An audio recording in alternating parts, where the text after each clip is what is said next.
All right, so I'd like you to do me a favor before we get started here. Turn to someone who you didn't come with, and I want you to say to them, I just might be the greatest pitcher in the world. Go ahead, turn to someone and say that right now.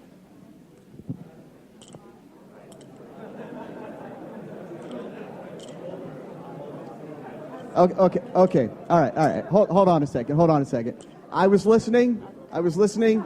Not very many of you were convincing. So let's try it again. I just may be the greatest pitcher in the world. Try it again.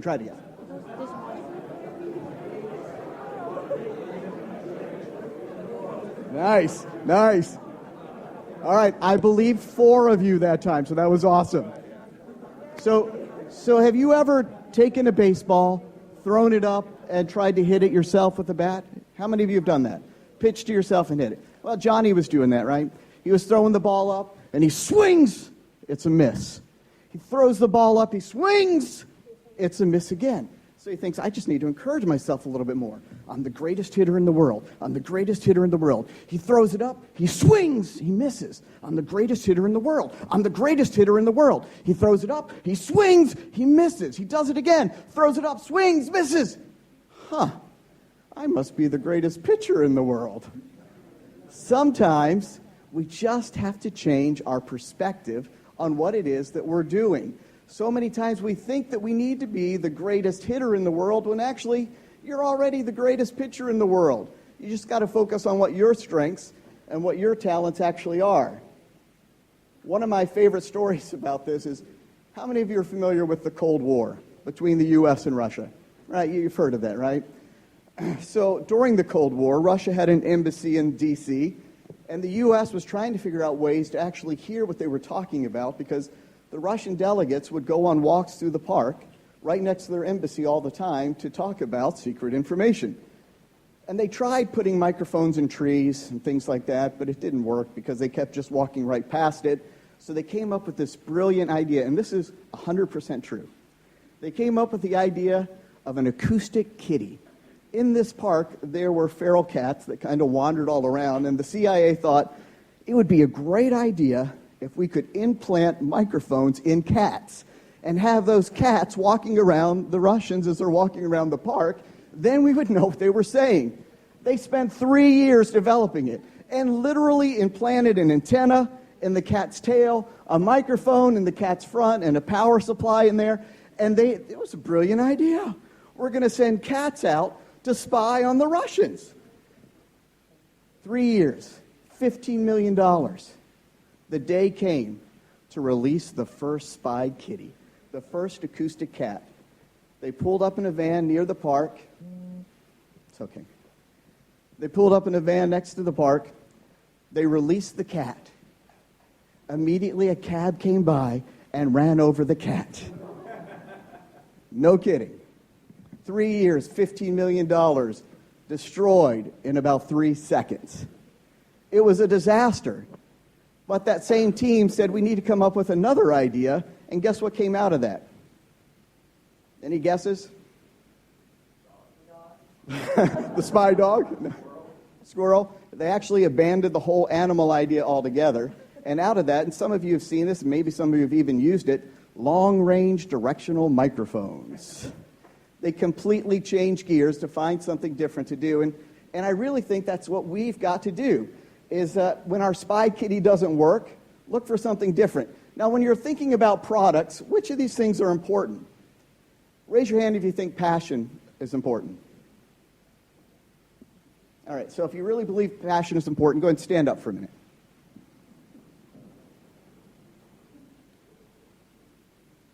All right, I would absolutely be standing right now, too. Sit back down.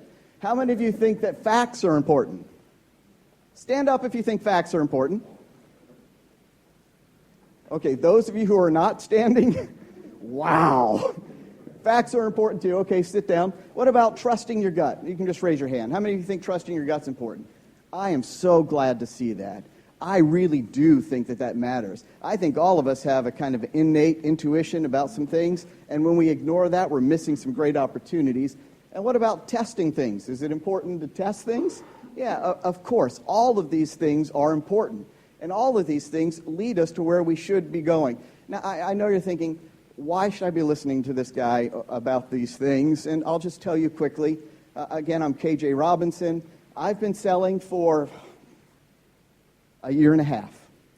And in my first 6 months, we became a seven-figure seller. We've been featured on Good Morning America, on The View, on USA Today. We were one of Oprah's favorite things. We were invited to the Emmys. We were invited to the Teen Choice Awards. Cosmo Magazine is actually doing a Kids Awards in December. They bought my products and are inviting me to come and meet with all the celebrities and have offered to film commercials with the celebrities on our behalf free of charge to us. So my products are working, so I have some credibility when it comes to picking products. So I just want to, I'm not sharing with you that with you to brag. It's really, it's kind of like a Forrest Gump effect sometimes, just kind of stumble into these things, right? So, but there are some things that I've learned along the way. Here's my number one takeaway. Don't start on Amazon. And I know some of you are thinking, what? Don't start on Amazon when it comes to product research. Why? Why would you not start on Amazon? Isn't that what everyone tells you to do? Isn't that what everyone says you do? Go on the Jungle Scout. And by the way, I love Jungle Scout. I use it every day as well. Go on to Jungle Scout, look and find the products that are selling the best, do all your formulas within those things, start there, right? That's what we're always told. I say don't do that. Let's do something different. So where do I find my big ideas? Where do you get the big ideas from? A couple of things. There are two main things I want you to keep in mind here as you're looking and thinking about products. About, a couple of months ago, I was invited to a charity event. And my friend was hosting the event. It was a gala that was helping to find homes for homeless kids. Great, great charity. And they asked me to donate a basket that people would bid on, so we did that. And there were lots of things. Have you been those silent auctions, right, where you're signing up to bid on things, right? So their charity event, their silent auction wasn't going well. And so my friend said, hey, will you get up and say something to kind of encourage people to bid more? I'm like, well, okay. So I got up, and I had one of my products with me, just one of the products that we sell. It actually hadn't been launched yet, but I was sharing it with another friend who was at the event, talking to them about it. So I got up and just started talking about the need to help support the charity. And my product that I had with me sells for about $15. So I said to the group, look, I'm going to offer this product to whoever will give me $100. Who will give me $100 for this right now? Here's what happened. Every table in the entire room, people raised their hand that they wanted to give me $100 for that product. So guess what we did? We took names and numbers, and we literally on the spot raised thousands of dollars from this $15 product, which actually cost me $5 at the time. And so the lesson there was that causes matter, especially with millennials. If you can tie your product to a cause, if you can tie what you're doing to a cause, it's no longer just transactional, it's relational. If you can tie what you're doing to something bigger than just the product, it's not just about selling a transaction, it's about building a community, and it's amazing what can come from that. Let me give you another example of that. I'm working on building a community with another group of products that we have now. To begin with, it was completely transactional. Sell one product, move on. Now that we're building a community, it was this little character. But now with this little character, I can sell T-shirts, I can sell plushies, I can sell stickers, I can sell all kinds of things because people aren't connected to the product, they're connected to the concept. So when you're thinking about your products, think way bigger than just the transaction, but what can you tie this to that's bigger? Millennials in general want to find something that's bigger than just a transaction. So provide it. Provide a cause that can get behind your product and make it bigger than just that transaction. Here's another example, if I can find it here.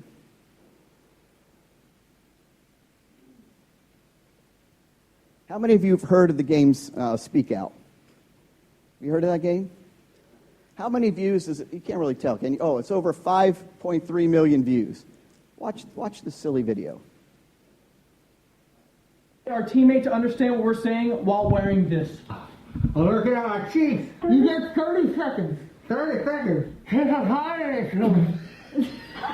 Huh? Hit a fire soon. Hit a fire. Who? Hit a hippopotamus. Poop. The mailman is our head welfare. The mailman is a Tad. The mailman is our head welfare. The mailman is a Tad. Head. The mailman Has a has a head welfare. I need a. All right, tell me what was important about that video.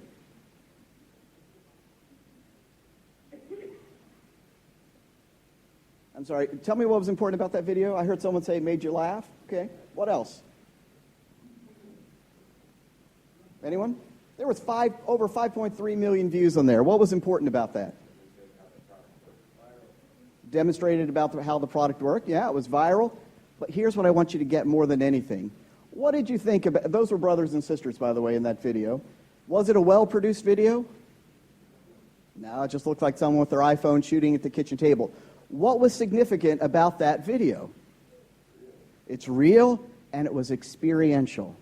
That's what I want you to get. The two biggest things that I want you to think about when you're thinking about products is what kind of cause and what kind of experience.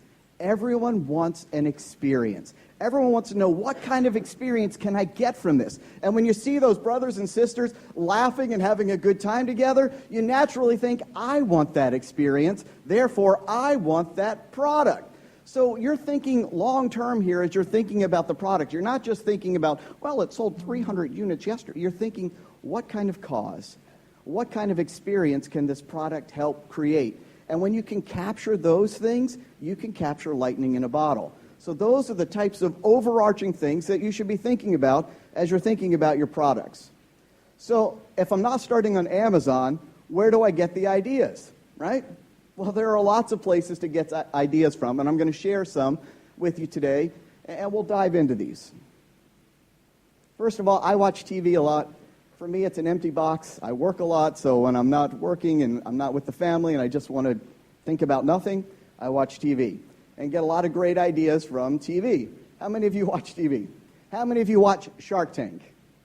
How many of you thought, that's a great idea, right? And then a couple months down the road, you're trying to remember, what was that thing on Shark Tank, right? Well, here's a website, as seen on tvmarketplace.com, who will list for you every product that's ever been on Shark Tank and what the success rate was of that product. So I'm not saying you need to copy those products exactly. In fact, I'd encourage you not to. But what a great source for generating ideas. To see what was on Shark Tank. It's not just Shark Tank. As seen on TV, will give you all kinds of information about different products that were on TV.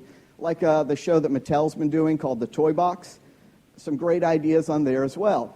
You look at those, I know you do. You look at some of those products and you think, you know, they really should have, right? If only they would have. Well, take those ideas and do the they should have and they could have and they would have. Do those things. Make them better. Here's another idea, inspiration from just your daily life. How many of you use essential oils? Some of you, my wife does, and they were all over our house, literally.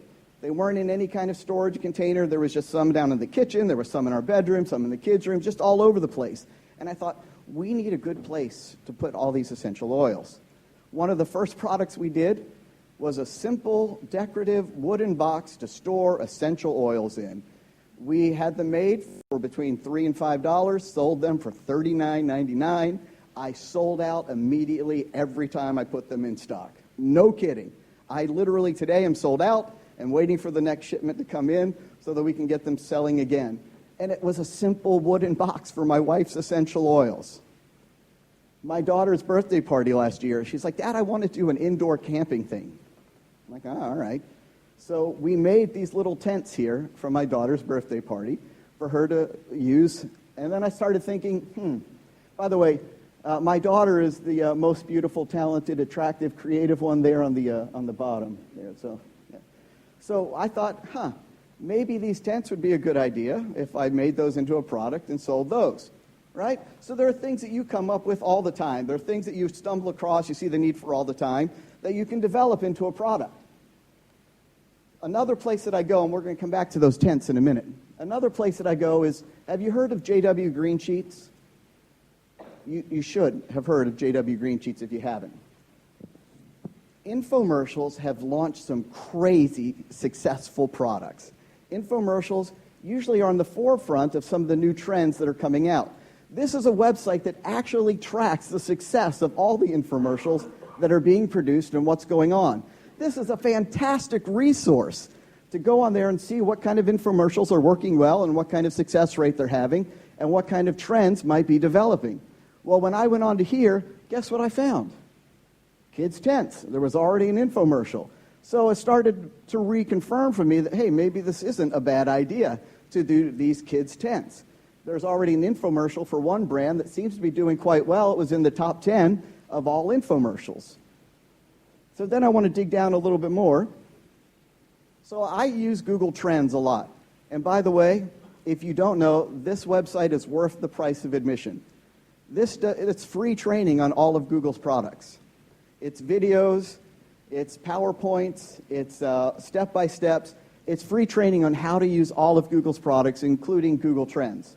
So I start to look here, and I started with just kids' tents. And I saw, of course, as I expected, it was a big spike fourth quarter, then it kind of tapers off, it builds back up, and it looks like it's headed towards another successful fourth quarter.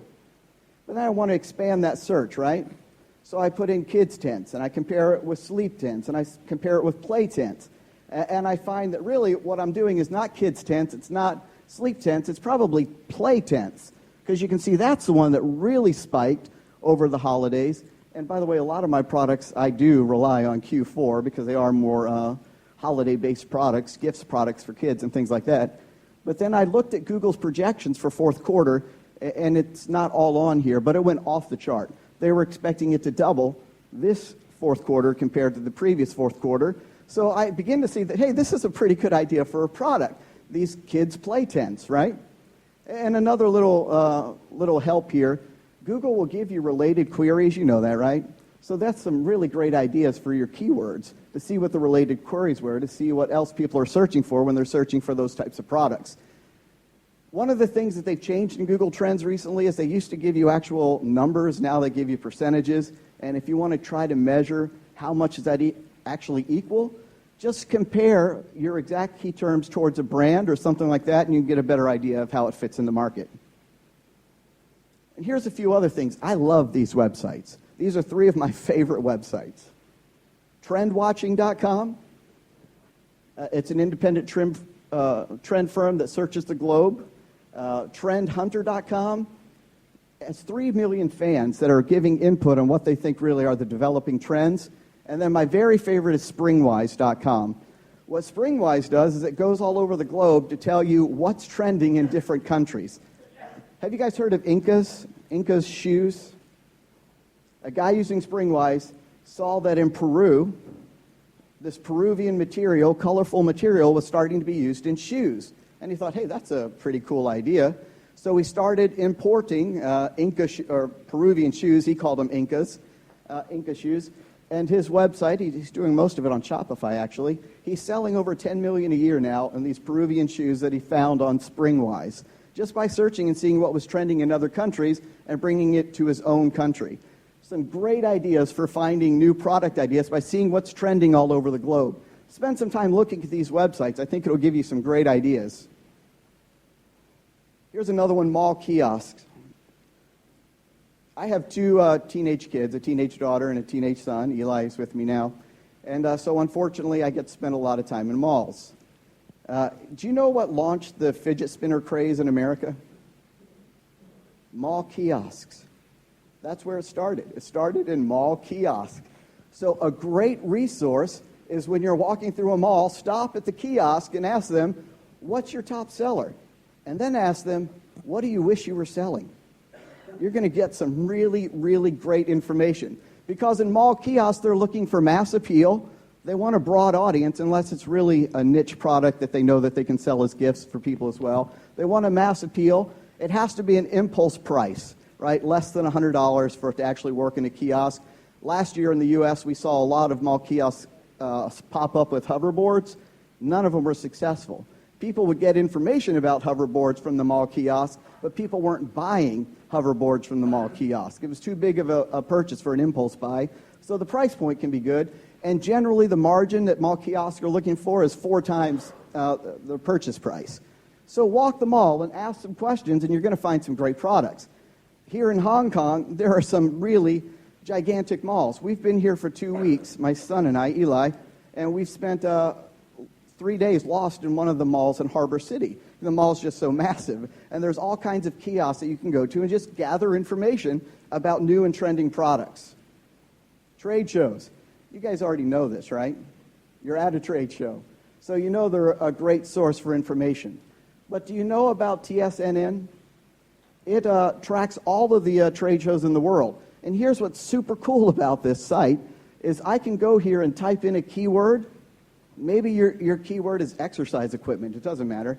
Type in a keyword, and it will tell you all the trade shows that are going on in the world that have your type of products. And then from there, I don't have to go to all of these trade shows. I can virtually visit these trade shows. I can go in and register as an attendant at any of these trade shows, and then I can have access to all the vendors that are there and start to research those vendors, find out what kind of products they have, what kind of things they're doing, and really get all kinds of great information about products. But guess what else I can get from that? My suppliers. I can start to talk to those people about maybe doing wholesale purchases or private labeling from them as well. So you can tour trade shows all over the world in your pajamas from your living room. I mean, you really can. I do think, however, that walking a trade show is incredibly valuable. And that's why this is our third time coming to Global Sources. And that's why we were here last week at the trade shows at HKTDC and here at Global Sources as well, because you get all kinds of super great information by walking through trade shows and talking to people. When you see people crowded around a booth, does it make you curious? What's going on in that booth? Yeah, it does me too. And so when I see that kind of thing, I like to listen on the outskirts, not get too deep into it at first because I want to hear what everyone else is asking, to kind of pick up what the conversation is, to see if it's something that could be good for us. And so I look for those types of things, and I also look for things that are being ignored that I know from somewhere else might be a good idea or a good product. So some great ideas can come from just attending, walking trade shows, or virtually attending trade shows. Bloggers and influencers. Are you guys familiar with these websites?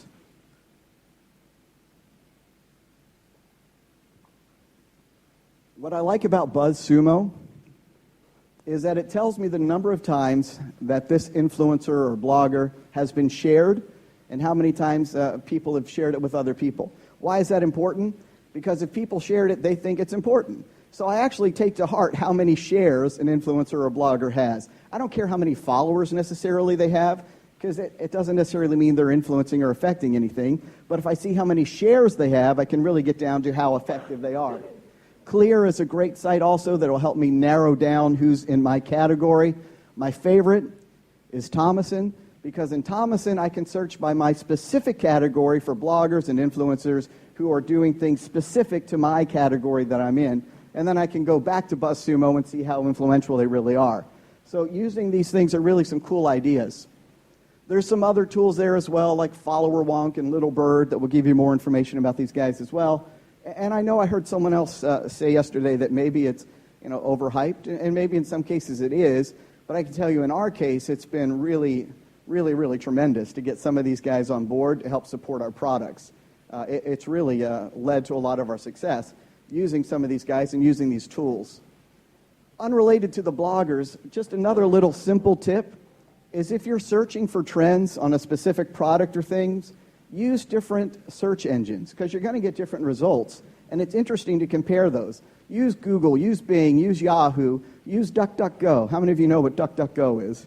Use DuckDuckGo. You're going to get different responses and start comparing those, and you'll start to see some trends develop.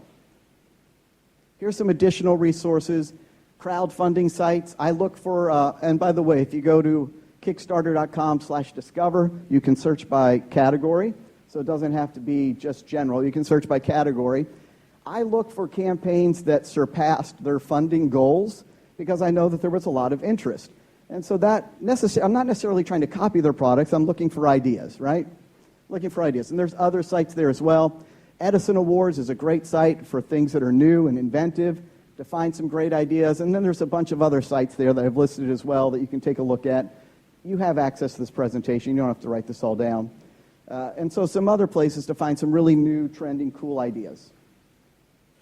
All right. I found a cool product. Now what? I love this quote from Steve Jobs. People don't know what they want until you show it to them. People don't know what they want until you show it to them. You know, you've got it back to our first slide. I asked how many of you, or earlier slides, how many of you trusted your gut? And most of you raised your hand and said, yeah, I have learned to trust my gut.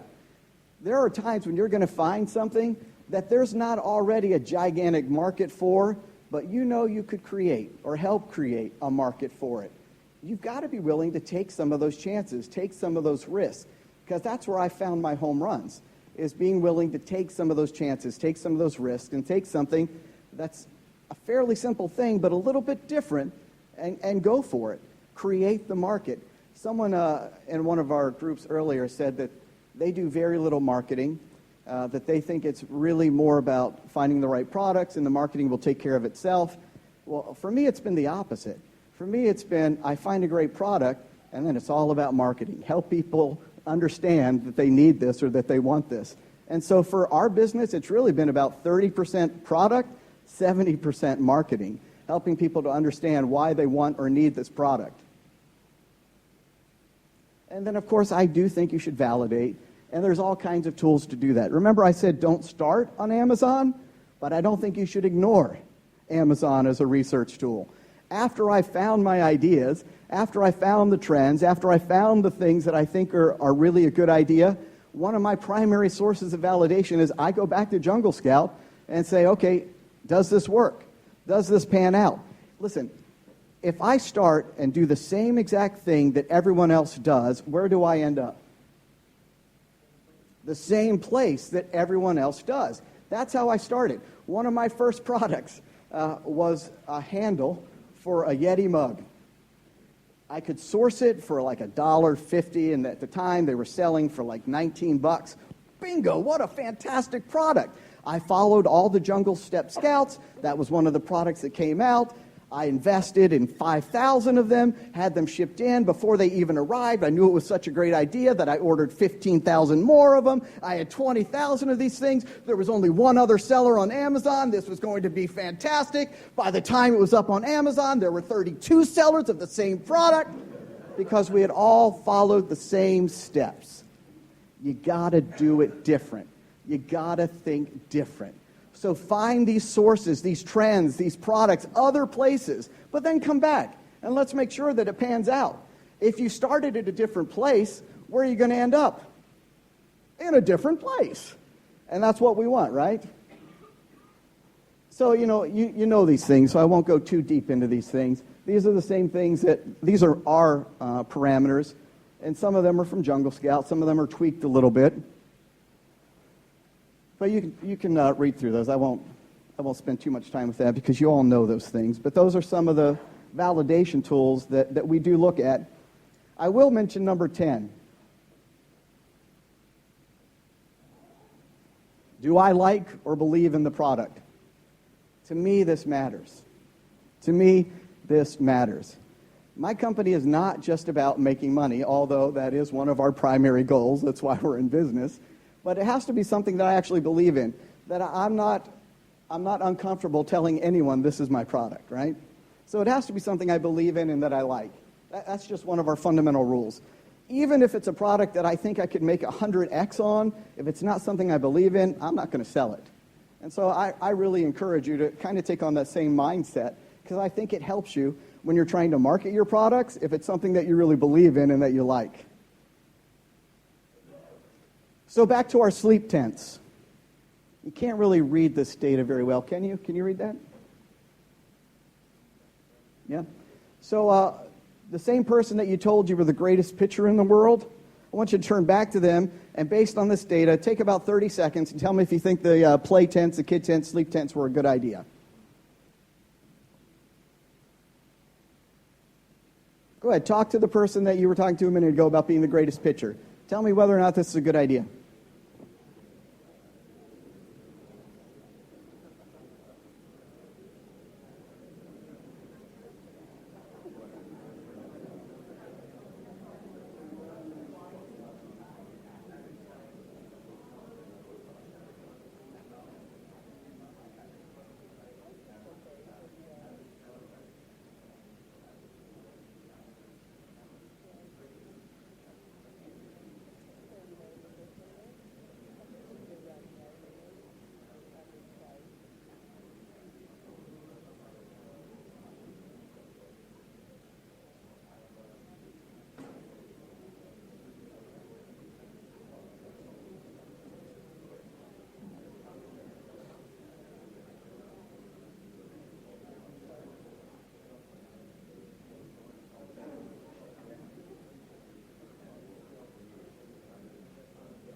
Okay, all right. How many of you think that the sleep tents are a good idea? Raise your hand. How many of you think it's not a good idea? Okay, how many of you are undecided? How many of you need more information? Okay, that's fair, right? Actually, this checks out. This is a really great product, and it is one that we're developing now. We were too late to get it in for fourth quarter this year, so we've kind of tabled it for the moment, but it is something we're developing for 2018. I don't mind sharing because you have no idea what my play tents, sleep tents are going to look like and what's unique about them, so I don't care. It's fine. But these are a good product. And it started with what my daughter wanted for her birthday party. It led to me validating that there was a trend and a market for it from the infomercials that were already happening. And as I continued to do the research, I found that Jungle Scout proved it out, that this is a pretty good idea. And not an overcrowded market, actually. There's still room in this market for some pretty cool products. So it's another way to get there that's different than what everyone else is doing. And then once I validated, I really believe in the old proverb that there is wisdom in the counsel of many. You should write that down. There is wisdom in the counsel of many. There really is. So I have the advantage of having a teenage son and a teenage daughter who have a lot of friends who I can put together in kind of a makeshift focus group to ask questions, just to find out what they're thinking. And here are some of the questions. What do you like about this? What could be better? If you were designing or making this, what would you do differently? And it's amazing the answers that you're going to get from this group. What would you call this? And here is probably my most important question. If you were searching online for this, what would you Google? Why do I ask that question? Keywords. I'm looking for what are those natural keywords that people would be using. I don't need someone else to tell me. Let me just ask a group of people what they're actually going to be searching for if they wanted something like this. So I asked the group, what is it that you would Google for this? What would you pay for this as is? What would you, if it did all the things that you wanted, because they've told me what they would change, what would you pay for it? Who would buy this, why, and how would this help you? These are fantastic. How many of you are doing kind of focus group type things now? How many of you think that using a focus group might be a good idea? It is a fantastic idea to help you formulate your products and figure out how to market it and how to tweak it to make it so it's more attractive. All right, so the next few slides are just, when I say freebies, I'm not actually giving you anything other than some information on these slides, but just some things to look at. Negotiate. I like the second definition of negotiate. To find a way over or through an obstacle or difficult path, there was a puddle to be negotiated. So I really do think that's the key to negotiation. There might be an obstacle, but there's a way around it, right? And so when you're doing negotiation with suppliers, don't start on price. Develop the relationship first. You've heard a lot about Kwanji in this session. And so I think it's important to develop relationships. When I'm launching a new product type, I give all of the people around us like shirts with that brand on it. And guess what? I send my factory shirts with our new brand on it too. And they love it, right? So It's funny because I've gone into our factory in China and seen people wearing our T-shirts kind of thing. So it's just kind of a cool relationship building thing. You know, ask for quotes on a larger quantity.